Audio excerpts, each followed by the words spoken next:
I will say this, why they matter is because they really do shape culture. And I'll tell you this, as a Black woman who went to a Black college, who worked with all Black agencies, shaped who I am today. That's why they matter. Welcome to Black Businesses Matter, a podcast about why Black businesses matter and the benefits of collaborating and advocating for Black businesses to drive impact. Each episode, we will cover legacy, hope, Black joy, funding sources, cultural shifts, equity, and so much more. We will provide inspiration and action while spreading some joy to a thriving community of Black business owners and leading thought leaders. Black Business Matters podcast is produced by the L3 Agency, a culturally sensitive influencer marketing and communications firm in Chicago, where relationships are our currency, passion is our profit maker, and people are our bottom line. I'm Larvetta Loftin, your host and founder of the L3 Agency. Welcome to another episode of Black Businesses Matter. Welcome to season 2. Well, you're in for a treat for season 2 because I get to have our associate producer, who some of you all, if you have been listening, you've heard her voice in the past. If you haven't, you get a chance to hear from her. She is going to interview us. But I want to welcome Dion Warr. She is our account coordinator for the agency, but she also serves as the associate producer for Black Businesses Matter podcast. Very instrumental in helping us to grow this podcast. So I am super excited that we get to be on together. We're typically on together, but she's in the background making sure everything's all the way right. Time is right. Guest audio is right. All that fun stuff to make sure that we have a quality interview. But today, she's actually in the room and she's going to be interviewing me. So you guys, we're going to have a whole lot of fun. Hey, Dion. Hello. Hi, Larvetta. Hello, podcasters. Hi, all of our listeners. I'm so excited to be here. Wow. This is, if you've been listening to us for a while, actually, I was an interviewer, even in Crisis Currency Roundtable. So very excited to finally appear now here on Black Business Matters podcast. So hello. Hello, I'm so excited. As we enter into season 2, we've got to do something different. So this is what season 2 is going to get, something really different. So I think people are going to be intrigued by season 2, but we're going to take them back, right, Dion? We're going to take them way back. It's that time to reflect, right? It's spring, right? So spring cleaning, we get to finally throw out all of the old stuff, right? Of course, season 1 was not old in any such way, but we get to start afresh, we get started new, right? So I'm excited. So Larvetta, we're going to be going into a whole lot of things. And wow, first of all, wow, it was such a journey for season 1. It is. I'm super... as you close out one chapter of life and enter into a new chapter, this about me. I love Mondays because it's the beginning of the start of a week. And so I like the beginning of anything because it is an opportunity for you to set the stage, make it pretty, close to the end. You're kind of weighted. We did not experience that when we were doing this because I think we have fun. We have fun during our interviews. So I'm glad that you said that Mondays. I'm glad you used that reasoning behind why you like Mondays. Because as Larvetta knows, I don't think anybody else in the L3 really likes Mondays. I'm more of a Wednesday kind of Friday Eve kind of person. But I like that. I think that's such a great point. So Larvetta, speaking of which, how does it feel to complete season 1? So I will say that I feel accomplished. I feel like we have totally created something that I think we were trying out. So we started out, everything I do is somewhat of a pilot, right? Does it make sense? Is this something that's going to be valuable? And so I think the feeling I have now is accomplished. I feel accomplished. I feel like we set out to do something and we did it. We were intentional with it. And the fact that we stayed consistent with it, we found ways to make it better. And I think we're able to course correct along the process. So I think we get to share with those who want to start their podcast on some of our best practices and what we've learned along the way. So I feel I'm excited for season 2, but here's the crazy thing. I'm nervous for season 2. So just so you guys know, I think at the start of something, I'm nervous too. So there's a little bit of nervousness that I feel right now. I don't know why, but I do.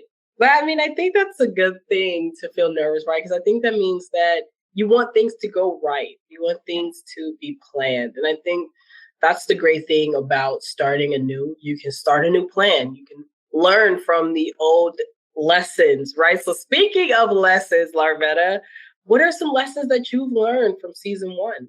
Yeah. So one of the things that I've learned along the way, that one of the things that we had to realize is all of our guests practically said yes. So we didn't have a problem with no. So for that, it's just plugging them in and setting them up. We prepared we had a list of episodes, but we end up having like our A-list, B-list, and C-list. And some of our A-lists didn't make it, but we end up having a lot of people to say yes. So I think for that, we found that to be something you have to think about. You may get all your guests to say yes. And some people, they don't curate. We curate our guests to ensure that they are in line with that subject matter that we're talking about. So I think that was one of them, is just being prepared for the yes. I think we naturally are prepared for the no's, but we're not prepared for the yes. So I definitely think that was one. The other best practice was the whole audio, the audio, right? So audio was such a huge obstacle. I feel like we tried our best to figure out every which way to fix it. And I think what made it best though was that we were only recording audio only. So now that we've figured out, right? So it's better than have to figure out like video issues. I feel like that's something that would have been even worse, but audio definitely was a huge battle for us. Yeah. I think, and if there was a such thing as bloopers, we've had a few like bleepers and bloopers. So if we could have recorded them, they would have been hilarious. And I think we've had sounds where it shocked us. Like, what is that? Oh my gosh, where did that come from? So I think that was it. And then the other piece that I realized is that, and I think it's a lesson was that even on the bad days, like the days that I just did not feel my best, that the guests really empowered me and helped assure me that, you know what, sometimes you just have to just go forth with it, and you just might get blessed from it. So I do think that in those moments where you just are about to present a pitch or you're about to present something and you just don't feel your best, sometimes it's during those times and those seasons that God really allows us to see something that we ordinarily wouldn't see, because we are tired or we are feeling discouraged. And so our guests were able to encourage us or encourage me on those moments that I do remember, where I was just like, I don't want to do this. Like, I am really tired and just deflated. And so we record on Fridays. And so it was a particular Friday that I just didn't feel my best. And so I think that learning that the opportunity to hear other people's story really does help, which is why we built this, so that we can share stories, real stories of thought leaders and professionals and entrepreneurs and business leaders, and their stories could be an inspiration for others. That was the whole vision behind Black Businesses Matter. And so as Black individuals and understanding that was important. And it's interesting because I remember saying, because we talked so much about culture, right? We talked about culture from our season. The one thing that I remember, saying, and I said it a few times, I had to remember, culture does not make people, people make culture. And I think we forget about that, right? Let's do that again, just in case we get our soundbite, Culture doesn't make people, people make culture.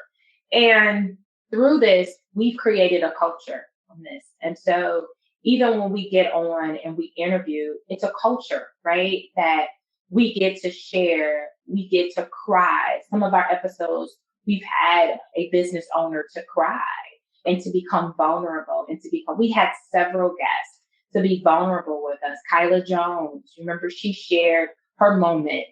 Pop culture, he shared his moment of leaving a school. He was an educator for several years, a math teacher, to pursue his dream. And so this idea of not being able to be vulnerable in this place, I think that was something. So I feel like we, in this podcast of Black Businesses Matter, I think we are shaping a culture that is vulnerable, that is empowering. And to that point, I think that was really good that you brought up Carlos, right? Because even the culture of being vulnerable is that we, again, got to talk about, in its own way, Black men's health.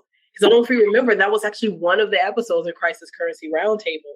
In that episode with Carlos Smith, amazing Black business owner, got to be comfortable being vulnerable in front of a Black woman. And I think that's one of the main things that we, right, always wanted.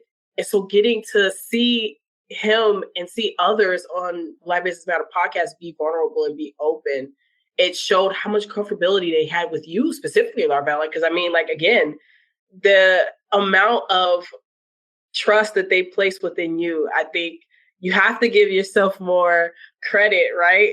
And I think one of the things that Black Business Matter listeners are going to have to know is that Larvetta hates being in the spotlight, right? You are such a huge asset to a lot of these business owners because they do get to come to this space and be comfortable instead of feeling the complete opposite. Like, instead of having that anxiety and saying, let me get prepared for this interview and hope they don't say anything that I have to unpack, they come and they're like, I'm ready to unpack. And I think that's what makes this culture of Black Business Matter even greater. I think it's hard for me, like when you said to be in the limelight, yes.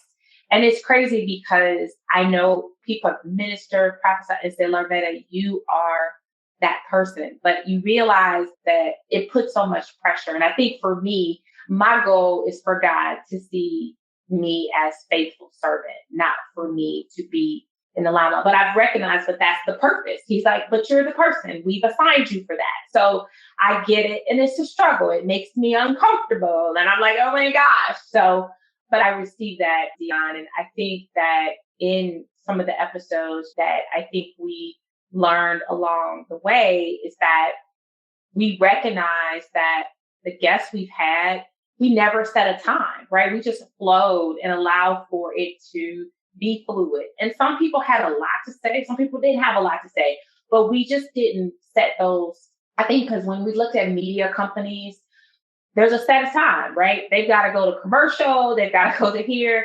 We have enough opportunity, which I love podcasting for that, which is what I think that there's value in it for companies because you have an opportunity.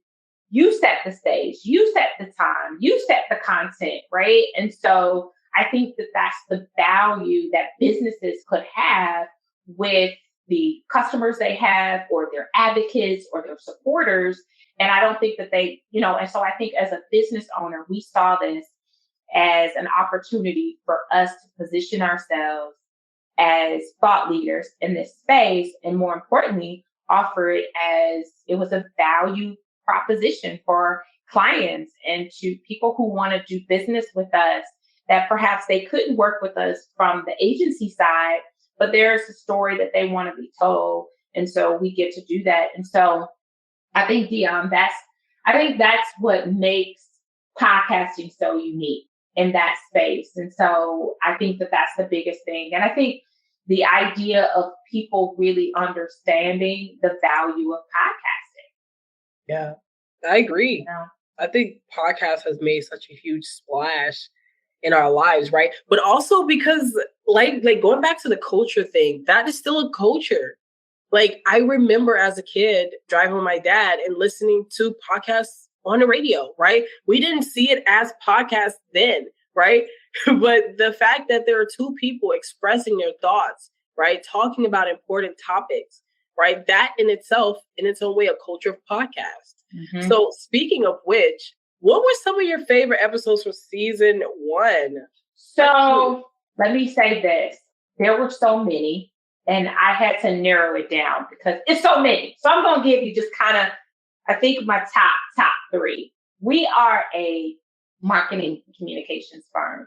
So I'm going to go from that direction first, and then I'm going to go through just the reason why we are at the table to bring forth culture. So I'm going to bring Pepper Miller, in that she's been a subject matter expert in developing Black research and helping brands to understand that they must have a strategy to connect to Black people, and that we still matter and we still exist and we still have influence. And so having that episode as someone who is obviously watched several segments, she's seen baby boomers, she's researched baby boomers, she's researched Gen X, she's researched millennials, she's researched Gen Z. And so I think her coming onto the show to really say that it's podcasts like our podcast are valuable, and we need them, and they're vital to making sure that Black culture is at the forefront of brands and businesses. So for that, to have her, she's a well-renowned speaker and author. I've had the pleasure to have worked with her and worked alongside of her. Like, that episode is an important episode because it allows for businesses who want to really get an understanding of Black culture and really just dive in quickly. That episode is the top episode, hands down. That was one of my favorite episodes. From I think, just rocking it and taking over the world and disrupting the world, Kim, our dear Kim of Curl Mix, because Kim Lewis, what I think was that when we first launched this, we wanted to talk about funding sources. And she gave us ways that she had to look at how her business can be funded, how it could go against Apple, how it could go against honest brands. And so being able to, and she launching another brand called Listener Brands, and really her way of seeing that while she's built this beauty brand, the number one thing that she said is that we needed to listen to our customers. And I think that that was valuable for people to really understand that brands, right? Business owners, thought leaders, what do you have to do? Listen. You've got to listen. In this space of D&I, it's really about listening, and people want to be seen and heard. And I think that episode was 100% dynamite. It was a fire one. Like, if you want to hear how she was like, I'm so uncomfortable with the asking for money and the funding part. Like, I mean, I was sitting back like, thank you for just being honest and transparent. But she was like, I'll read a book for it. Like, the fact that she was like, I'll get a book. And I think that's important because I stay a student in business. And for that to know that, and I have a lot of respect for all of our guests. So I want to be clear, all of our guests, I have much respect for, which is why they're on the show. And then I'm going to say the third one, obviously, is my personal favorite, because we understand that part of culture is for Black people is on our faith, and how we conduct our businesses is a lot of times is grounded by our faith.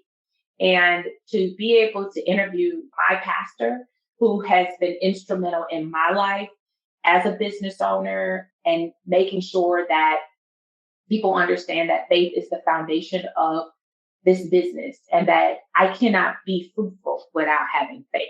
It just doesn't align. And so having my pastor as John F. Hanna, he is a pastor, but to have him to be able to be here as John F. Hanna, as an entrepreneur who has been an entrepreneur for several years. And most people didn't know that. And that was a side of him that people got to see. And we all know when he says doing nothing is not an option. That's because as faithful people, we don't live in the space that we're going to watch, right? We're going to do, right? Faith without work is dead, right? So we're going to do it. I think that's the part. And the part that he said is we don't have to announce that we are grounded in faith, that we are a faithful company. We don't have to announce that. So just like we don't have to announce that we're Black, right? Dion, you're a Black girl, I'm a Black girl. We don't have to announce, but guess what? We're different in how we wear our hair and our lipstick and our clothes, that we're different, but we are Black. And I don't have to walk in the door and say, hey guys, did you know I'm Black? We don't have to announce that. So yeah, I think this is a great point. John F. Hanna was definitely one of my favorites too. I think he made such a huge splash with his personality. It was such an honor just to meet him and talk to him. But Larvetta, there's another pastor that we interviewed who was such a really necessity to this show, actually. So do you want to bring him up? Because he was also my favorite, but I think you need to bring him up. Yes. So thank you for that. Is Dwight Reed, who is a disruptor. So if you listening to Zoom, he created a virtual meeting platform for those of us who had to push to Zoom. We had already were using some of those platforms anyway, but for some people that were pushed in there, and he created Aeon meetings. He became our sponsor. He was the sponsor of a portion of season 1. And it was crazy because when we presented the idea to him, he was like, okay, I love it. Okay, let's do it. But knowing that he says you have to be obsessed, I think that was important. And once again, grounded in his faith, right? And to know that it was critical because he got asked for someone to buy his company and he was like, no. And so I think hearing that story and getting people to try his platform, let me say this, and Dion, you can attest this. We work on this platform. We can reach out to them. They will fix the problem. We have had nothing but great success using the platform. We've had business meetings and they're like, oh, this is a different platform, but we've been on it for meetings. And so we have found value. And I think Dwight, his story was quite fascinating because a man who is a pastor but has a multimedia background to be able to build a platform in the middle of a pandemic, I think is just absolutely amazing. And he has it the platform is great for small businesses. It's great for small institutions, organizations, schools. I mean, you name it. And so as a company of our size, it helps. We can record as much as we like. We don't have any issues with that. But again, we got support. And as you all can tell, we've got great audio. So we've been able to do that. And so that's another thing. That's a great point. Yeah. So I think for that, thank you for that. And, the other part is, let me not forget our other, Lanier Richardson, who was I know you came in a little bit later on this, but Lanier, he brought up something that I think we should really think about from a culture. But what if Black businesses were overfunded? That was what he was one of my very favorite, like just hearing his dreams, right? His thoughts, like going past far, like what a lot of us even think about was, what if there's a chance where businesses were overfunded and we didn't know what to do with the funding that we got, right? I think that's such an amazing thing to just hear from all of our guests. And truly, we benefit so much from them because of the knowledge that they give us. But also, like, other than the great knowledge that they supply to us already, like, what else does L3 benefit from this podcast, from our guests? Yeah. So one of the things that we get to benefit is obviously we get to connect with more individuals that become our clients, or they become our referral partners. They become our advocates. They speak on our behalf, bring us to the table. We've had that multiple times where we had an interview with Abigail at OKPR. And so she was we met her, interviewed her. And so she's the chief financial officer. And you might think, well, why was that important? Is because what she said is that impact. Remember when she talked about impact is beyond the numbers. And so getting us comfortable that making impact is beyond what we see as a Black and white, and then hiring, people of color and Black people to make decisions. Like, just don't hire them, allow for them to make decisions. And so what I will say is how we benefit is that we get to show the level of access we have with bringing these people to the room and onto our podcast. And I think that's the benefit we have And then guess what? When people hear our podcast, it's awareness. They get to learn about us, learn about our company, learn about our culture in podcasting. And so that's the other fascinating thing that I think we get to benefit. And then here's the thing. Somebody listens to us on our podcast, wants to look us up. And so we were so blessed to win the Comcast Rise program where we got a commercial. And so using that and as a way for, and it's interesting, our rep, remember, she was like, I'm so glad you guys use the podcast in our church. Like she said it, she was like, that really helped her to know who we are and what we do. Because there's so many marketing companies, right? There's so many. And so it gives people an opportunity to see how we do business. I think that without doing business with us yet, like, oh my gosh, they, so if they can log on here, they have an opportunity. And it's funny because Dion, just like we just have our new guest coming in for season 2, he's like, I saw your 20th video. So it helped him to get to know us quicker than just calling. So I think it helps to build relationships because we say relationships are our currency. So I really believe that it helps to build relationships and build on that currency for us to build more clients. I love hearing that if we can all just take a chance as like a business to see how someone else helps us. I think that's such a humble way to think of it as well, too, right? Like there's just so much that we can always learn from each other and giving each other that chance to learn. So speaking of which, of learning, Larvetta, because we love hearing how much impact you give us. Like, I feel like you hear it enough, but you want to hear it more. I think you should hear it more. Just gaining more wisdom from you. So what advice can you give for businesses to leverage podcasting, especially as like a value offering to like customers and clients? Yeah. So let me say this. Okay. The forecast suggests that the number of podcast listeners will surpass 160 million in 2023 after increases of around 20 million each year. So let's do the math on that, right? We'll surpass 160 million in 20. That's like next year, right? That's next year. So and then it's going to after 20 million. So we're already going to get 20 million out of podcasting. So the way that I see this for business is this. Ask yourself, one is, what is the purpose of the podcast? You've got to have a purpose. So you have to know what is going to be the purpose of the podcast. Is it to build on awareness? Is it to have fun, right? Whatever that is, be very clear. And I said it earlier. The second thing is you must have a content meeting. We host a content meeting every week to talk through what are we going to talk about, what's going to be important so that we're clear on when we push it out, what's it going to say, what is the message behind it. So all of our guests, we get their headshots. We do all that upfront work. And I really believe is that really making sure that you have the same thing that you have is a user's journey.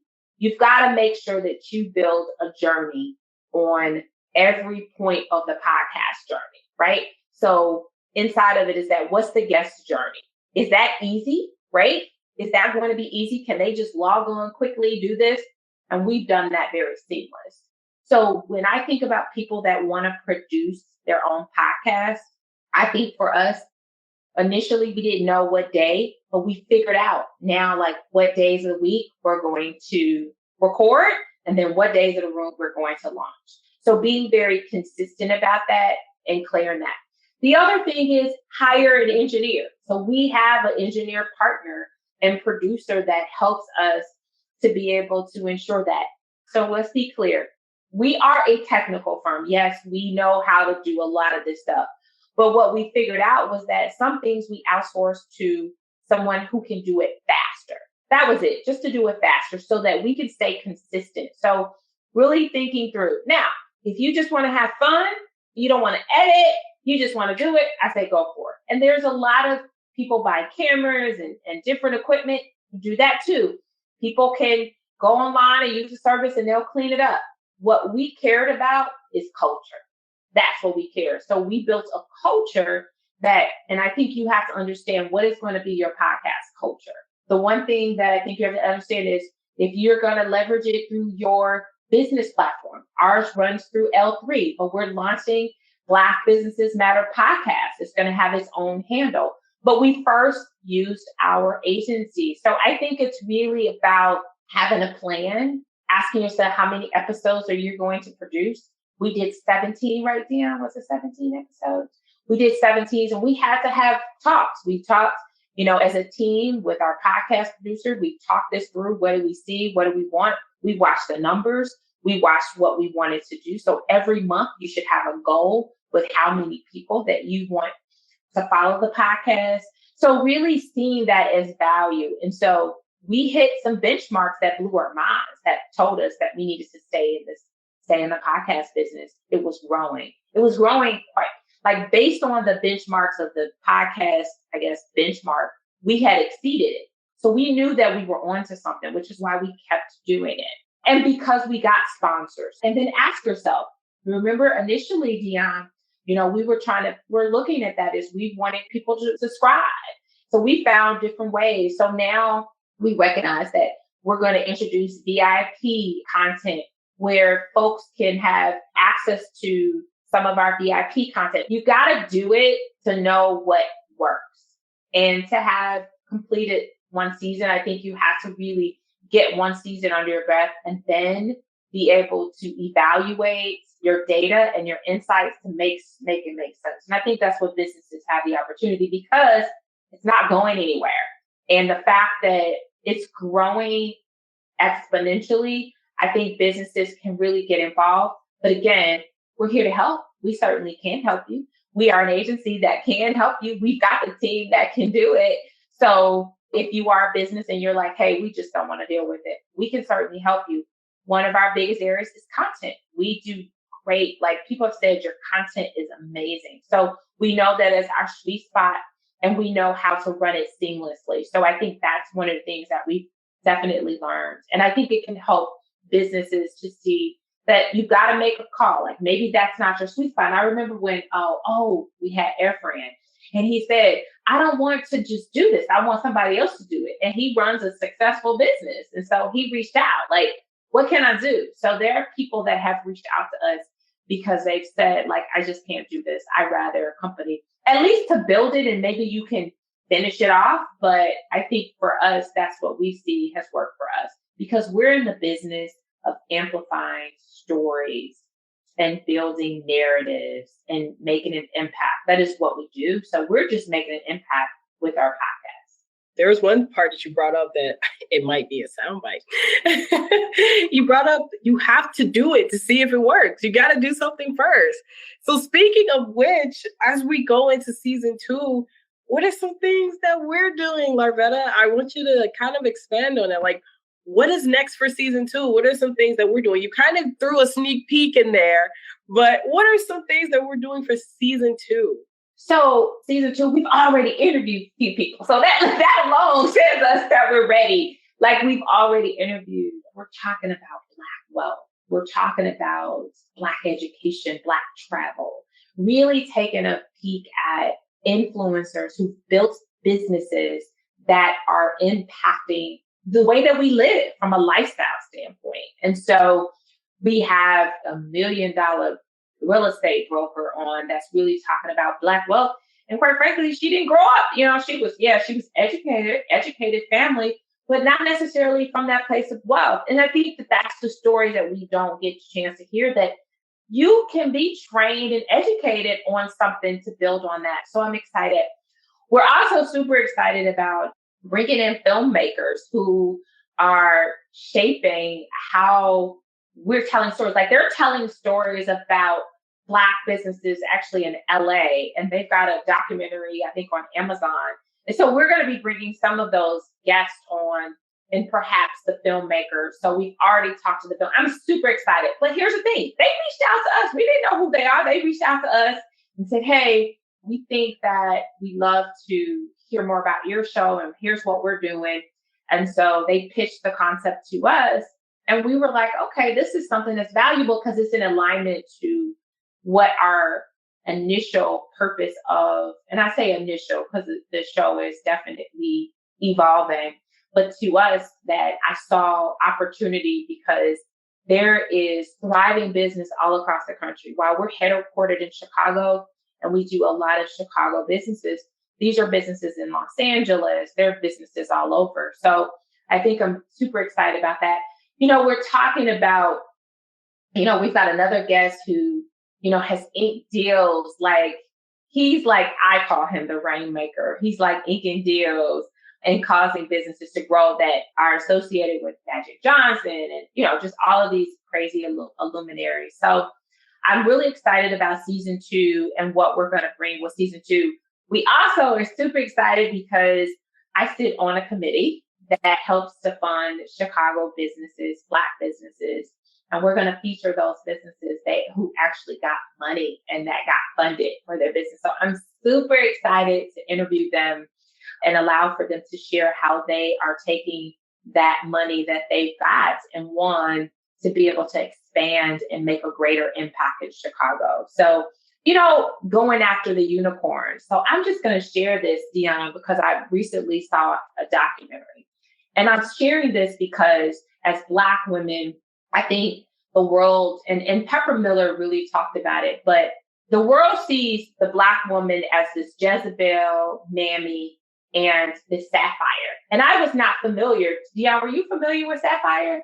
No, actually, I've never heard of that. That's an interesting. So Sapphire was the angry Black woman. Wow. So Sapphire, the fire. And then of course the mammy, right? We know what that is. And then the Jezebel, right? The sexy vixen. Well, here's what's crazy. As I was looking at the documentary, I thought it was eye-opener because the way Black women are displayed are in 3 categories: mammy, Jezebel, and Sapphire. And so, Dion, you've never heard of Sapphire. No, I haven't. I didn't even know if that was a term used for us. And so the same way for you, I was feeling the same way, Dion. I was like, Sapphire, but the persona with the Sapphire is that she's the bitter woman. She is the angry Black woman. Okay. So when you think of all of our films, they see us as the Sapphire, and then you have mammy, right? Which might be, maybe considered to be like the maid, right? Things like that. And then the Jezebel, right? That's the sexy woman who displays the way that she rocks her clothing. So as I was looking at that and looking at that documentary, what it told me was that if that's how you see us, you don't see Dion, you don't see Larvetta. And so you don't see a lot of our guests because naturally we're not in that spectrum. And so what it told me was that, and I said that the 4th persona should be the unicorn. It should be the Black unicorn, the Black girl unicorn that says, I'm not either one. I'm not a Sapphire, I'm not a Jezebel, and I'm not a mammy. And that is what we're creating. And I believe that that's the space that we want. So we use it, right? The unicorn and the essence of the unicorn is, right, different from the other horses. It's got a special thing. So they stand out on their own. But I love the unicorn because, funny enough, and I think Larvetta knows this about me, I'm not really a huge girly girl, right? But one of the things that I grew up loving was unicorns. And I think the reason why I did love unicorns is because even within the collective of unicorns, you have one that was different. Like, even though you have this very sparkly rainbowy one, you also have like this Black unicorn, right? That was beautiful, that looked like the night sky. And then you also have this very, very bright white one. And it was just so many different unicorns that when I grew up, I started to love unicorns. No matter how much I was tomboyish in a way, I loved unicorns. And even my daughter loves unicorns now. And I just find it so amazing that, to your point, Larvetta, that's now a thing that we can implement for ourselves, right? To feel special, because we are unique. Like, when you see us with our fashion, with our makeup, with our hair, with everything that we do and who we are, we're the unicorns of the collective. And I find that so amazing. So I really love your point in hearing that this is the time where we have to see us as unicorns now, right? And go out and be that, like, be unique and be amazing, whether it's in our business, in our services, whatever we're doing.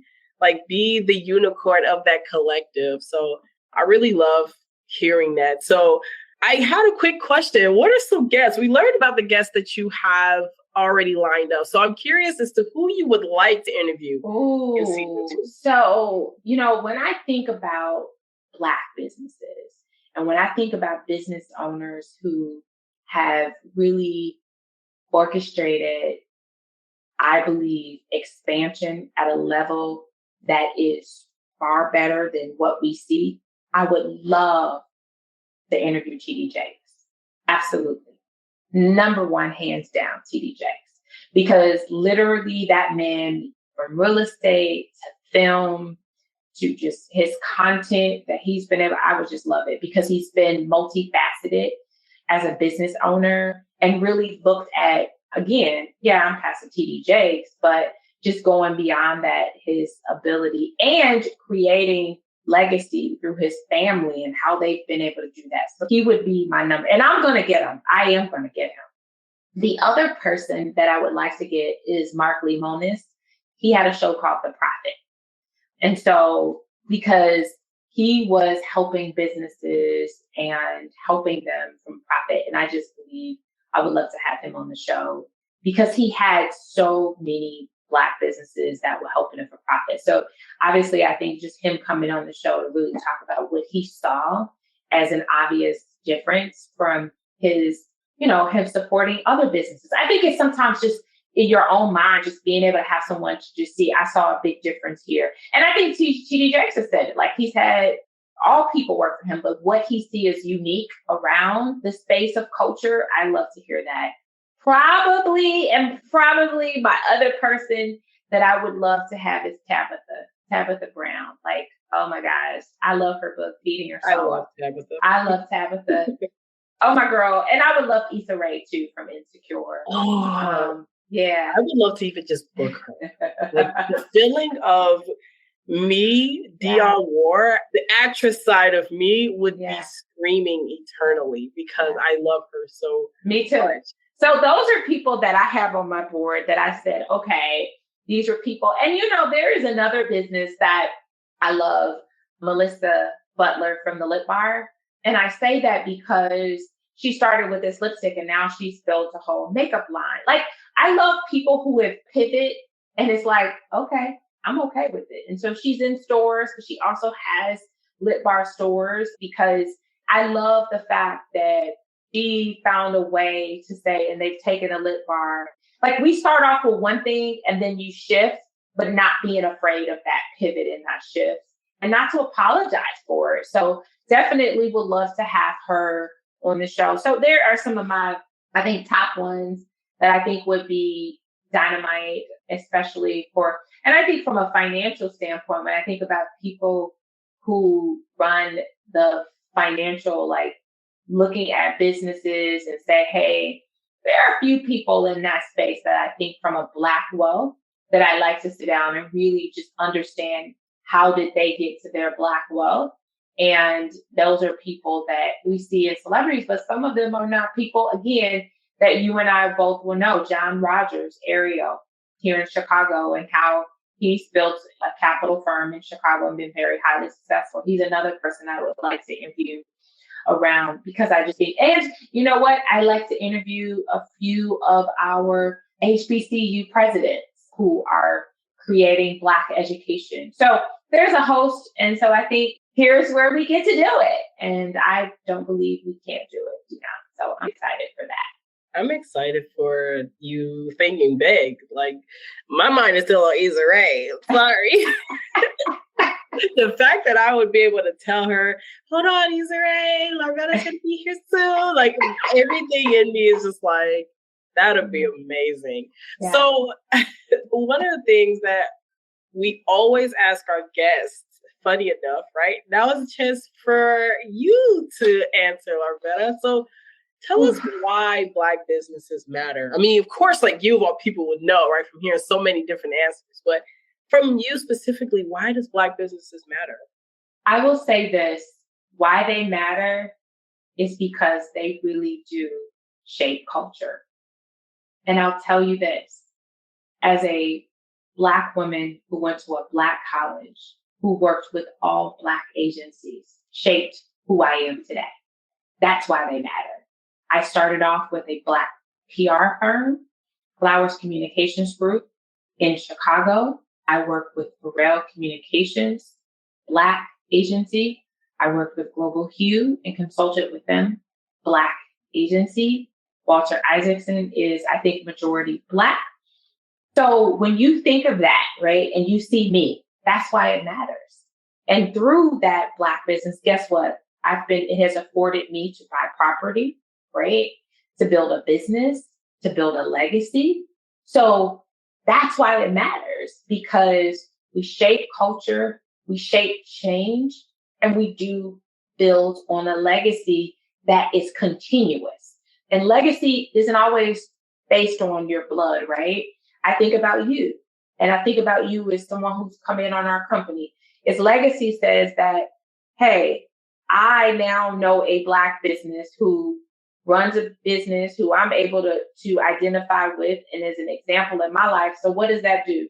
That creates for you to say, maybe someday I can become an entrepreneur, or I can help my sister, my husband, my daughter, because I helped another. So that creates opportunities of continuous legacy, continuous, it never stops. And so that's why Black businesses matter. It's a continuous action. We just had an amazing conversation, and this just feels like one of our normal conversations. If you're just tuning in, we're talking with the most wonderful Larvetta L. Loftin of the L3 agency, and we're finally getting to turn the mic over and have her be interviewed. And we've been talking about so many great things. So as we kind of are closing out, right? Wow, I'm kind of sad that this conversation is ending. I know. But as we're closing out, the most important question that we always end off with, and of course you already know what it is, Larvetta, is what brings you joy? What brings Larvetta L. Loftin joy? When we started asking that question, we started with crisis currency, right? And so you were the ones like, Larvetta, I think that's your thing. Like, that's your thing. Like, you have these joyful moments. What I will say is, what brings me joy is different for different times. And I recognize that because at one point, right, flowers bring me joy. Like when I am getting flowers or I'm amongst my flowers, they bring me joy. They lift my spirit. And I think it's because flowers to me are beautiful and they bring a level of oxygen into a room that you can't see. And I think that's what's beautiful. What also, someone said this, and I do believe it, is progress brings me joy. When we have seen progress, it does. Like when I see growth within our company, growth within my team and my friends, my family, that really does bring me joy.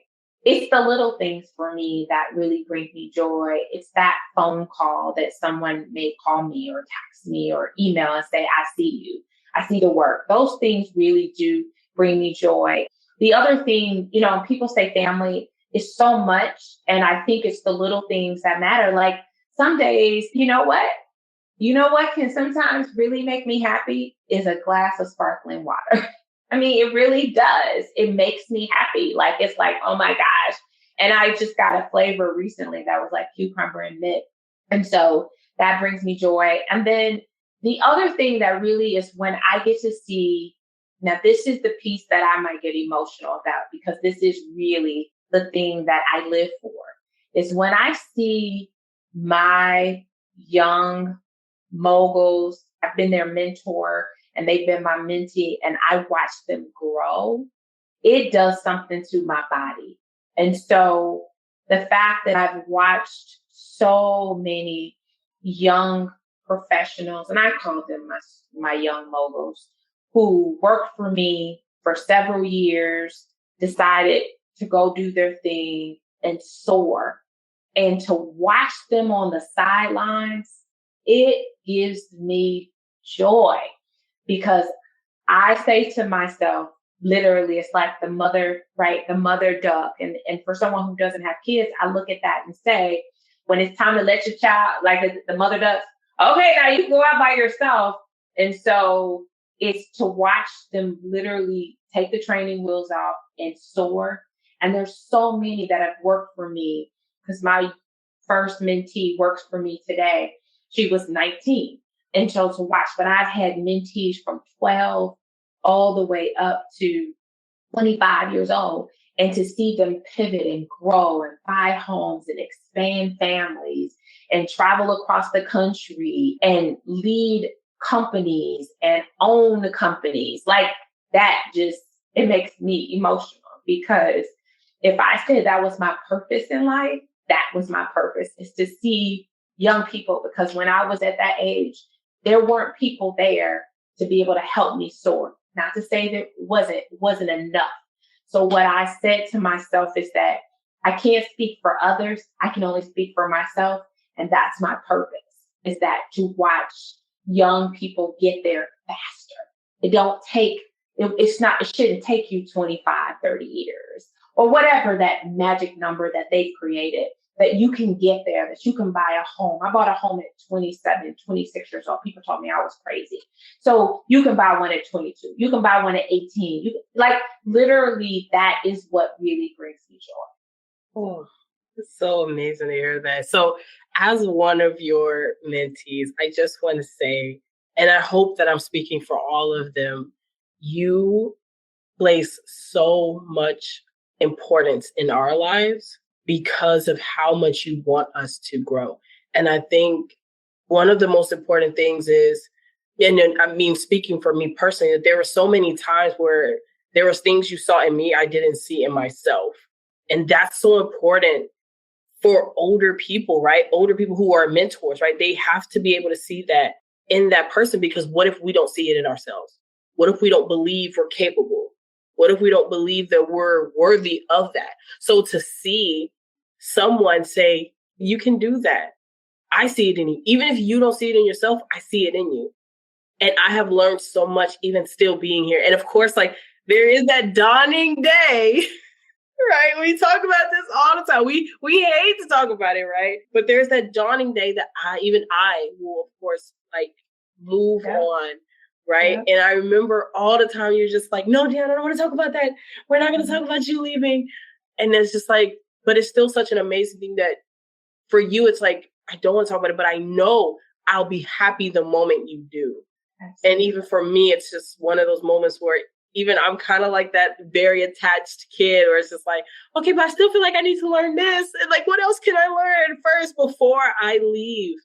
And I think that's what makes a great company, is the people that are behind it, pushing and cheering that new duckling on and pushing them to go be better and be bigger.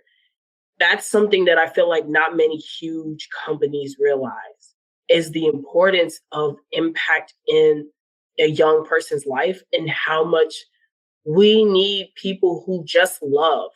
Mm-hmm. We don't need you to keep telling us about what skills we need to have, what things we need to do this and how we need to do that.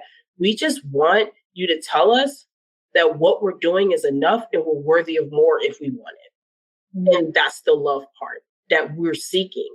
I think a lot of times people don't realize family dynamics are different in so many different lives, especially for me. And me and you have talked about this, where a lot of the love aspect was very absent in my life.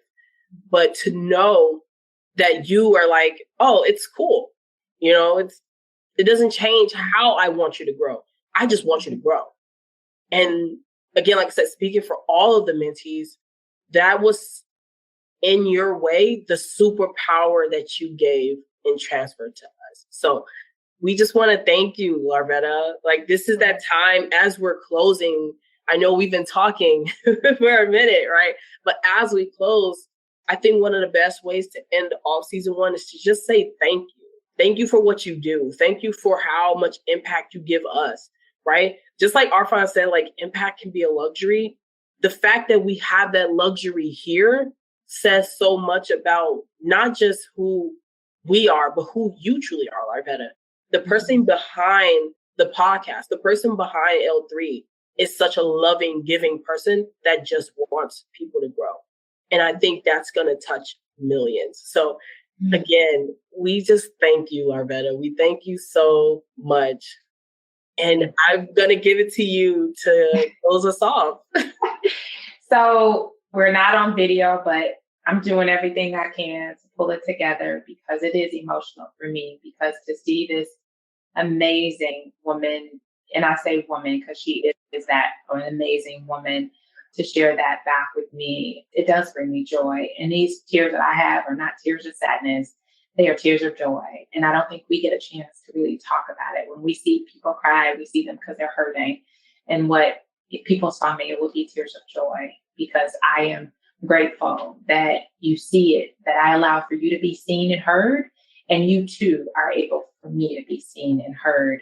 And so that is why podcasting, I think, is a beautiful way to do it, is that you can be seen and heard all across the country, right? People can hear us in all over, in Ukraine and Afghanistan and Russia, everywhere. And so I think that's what we get to do. And that's where our value goes far beyond where we are headquartered, that we get to be a global company and be able to connect to people. So this was a very different episode. It was different. And I think when you see and hear season 2, you're going to see different. You're going to see something different. As we already said, we're introducing the Black unicorn to the industry. And so that we are different and that we see ourselves as different. So continue to tune in to Black Businesses Matter.